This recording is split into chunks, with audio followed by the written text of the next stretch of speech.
So this is going to be a bushing video. So here's the lower control arms.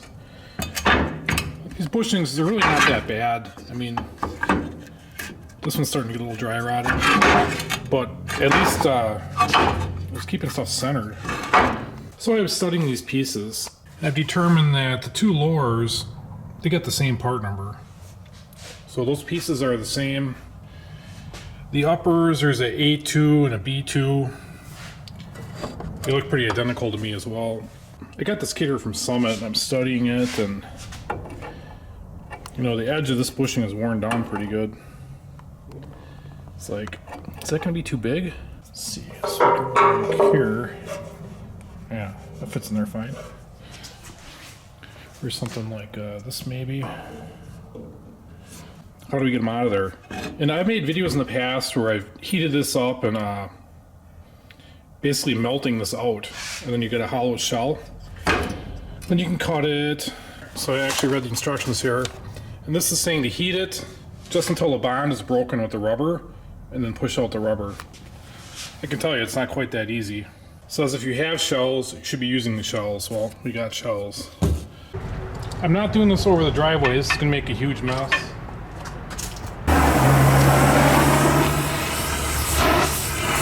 You know, good luck trying to do this without flames. You'd have to be sitting here all day.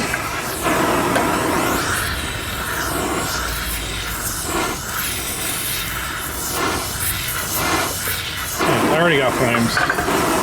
We just began. Backing off the heat, I am not going to do. I've seen them shoot out too, so you gotta be careful what you're doing.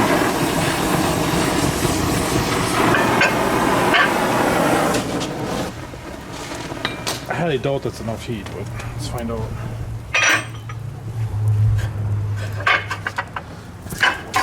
Oh.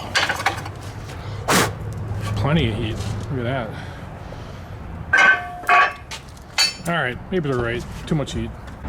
Gotta be careful. This crap can spray out and get on you, so definitely watch what you're doing. Wear cotton long sleeves.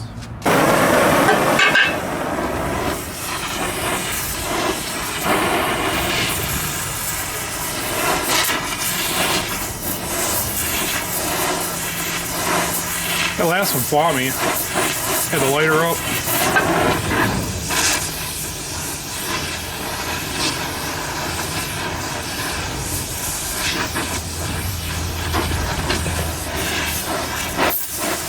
Oh, there we go. Look at that. You wouldn't want that spraying on you.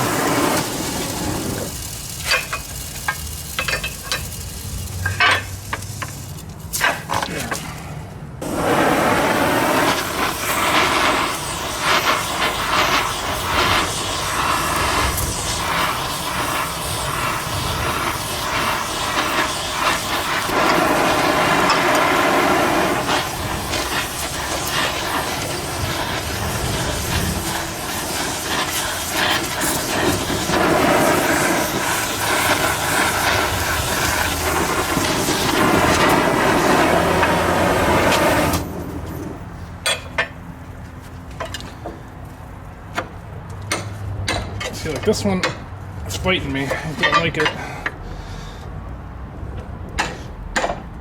More heat.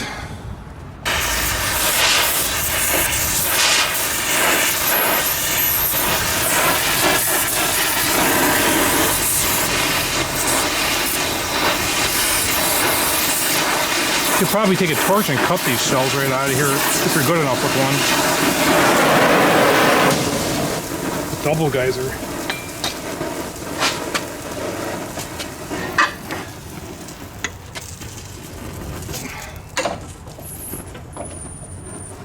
Almost.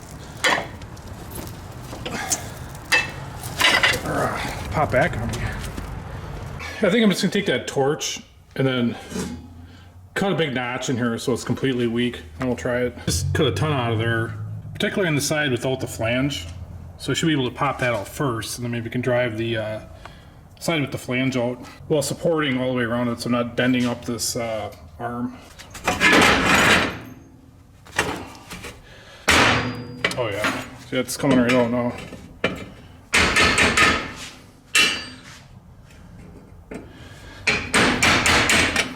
I just got done torching it too, and I can rest my arm on it. So you don't want to eat that hot. Here's a chunk of a bearing. That looks like it'll probably support it pretty good.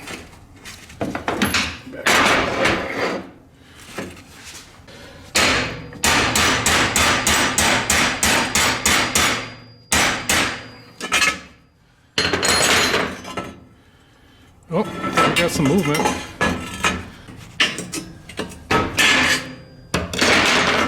There we go. Got it.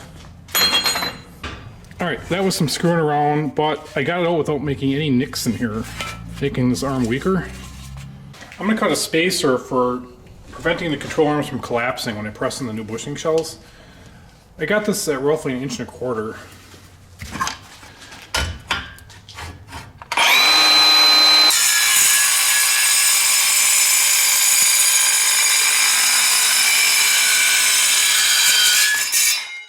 Spacer looks like it fits in there pretty good.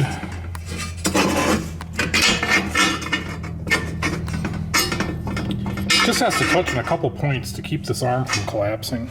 The arm's been media blasted. It was basically ready for paint. I think I'm gonna put the shells in now and then paint the shells with the arms. So obviously these shells only go in one way. I'm just going to take a minute amount of oil and put it on this surface, and then right here where the bushings will make contact with the arm. I think the bearing fits in here pretty good. So I'm going to use that on the receiving. Just the press will go this direction.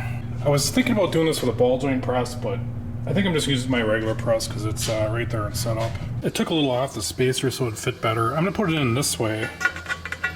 So it gives this edge support and then the top support. Seems like that's where it needs it the most.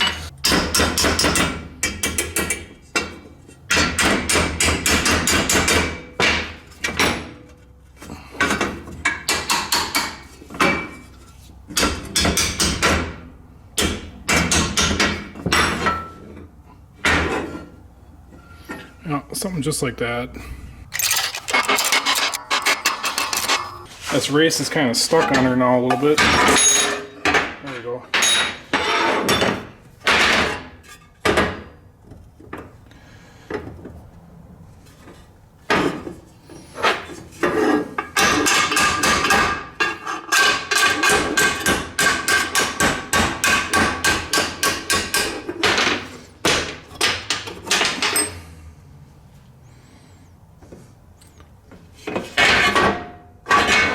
It's not bad, it's pressed in there all the way.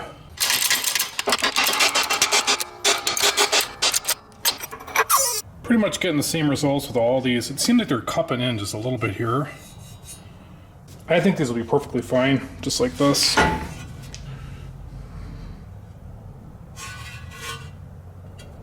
So I'm gonna run the rest of them in just like that. All these bushing shells went in pretty good. I'm gonna focus my attention on this now. I reviewed the video. This gets pressed in from the back and it gets pressed into up to this shoulder. I'm gonna use a ball joint press for this. I just got the 120 here. I didn't dare run the sandpaper roll inside of this here. Press is barely big enough, but it was big enough, so got lucky there.